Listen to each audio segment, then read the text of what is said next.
35 degrees, a temperature within reach of a person. SCP-003 Incident Brief. SCP-003 Organic Computing Substrate. SCP-003 Suppression Control Medium. Maintain temperature above 35 degrees, ideal 100 degrees. During power outages, maintain critical temperature through staff skin contact, preventing SCP-003 from transitioning to the second stage. It is believed that SCP-003 is suppressing the activation of SCP-003. Catherine Berg had been finding a small loophole in the air conditioning logs during the night shift for 6 months. The moment the installation light B2 enters manual mode, the exposure of the surveillance camera drops for just 1 second. What was dismissed in the audit report as near equipment quirks, she called a door. Since the date she lost her son. As she placed her fingers on the heavy door of the containment area, dry heat brushed against her cheek. The pipes covering the entire wall swelled like breathing, and the pressure gauge swayed sleepily. In the central insulation tank, SCP-003 is submerged. Catherine took a small package from her chest pocket. Her son's hair, contained in a transparent bag. The scent of the barber's wrapping paper now holds no meaning. Catherine Berg. This is not in the work application. A calm voice flows from the speaker, urging evacuation. There is almost no inflection, nor is there a tone of reproach. SCP-003 sometimes starts talking like this. "And sorry," Catherine gently dropped the hair onto the metallic surface of 3-1, which resembled a placenta. The moment a single hair touched the surface, the thermometer's reading dully sank, and the circuits within the tank swelled. The hair grew. 1 became 2, eventually wrapping 3-1 like a black cocoon. The waveform on the monitor jumped irregularly, and the heat conversely dropped, slowly descending from the boundary of 35 degrees.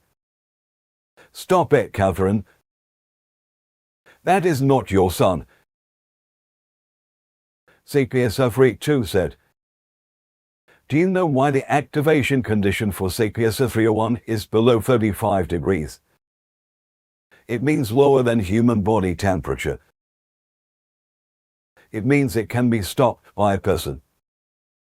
At those words, she paused for just a moment. The surface of the cocoon unraveled, revealing small shoulders, ears, and the roundness of cheeks. The shape of her son, with closed eyes. It looked like her son, but it was not. The alarm light above did not turn on. Only the alarm for the specified thermal threshold ticked out dry sounds at intervals. "Will it really stop?" Catherine said. "I will suppress it. You will warm it with your body temperature. So, this is where we return to the boundary." Catherine took off her gloves. "The emptiness from that day aches in the palm of my hand." I placed my hand on the warming chamber.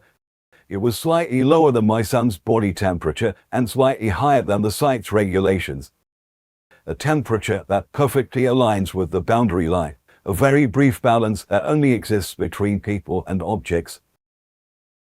The growth of my hair has stopped. Without breathing, yet with a relaxed expression, it is calm. Catherine tensed her arm,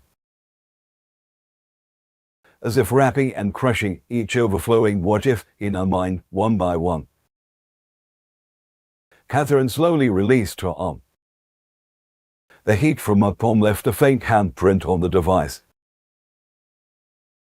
The world without her son was once again returned to its original position.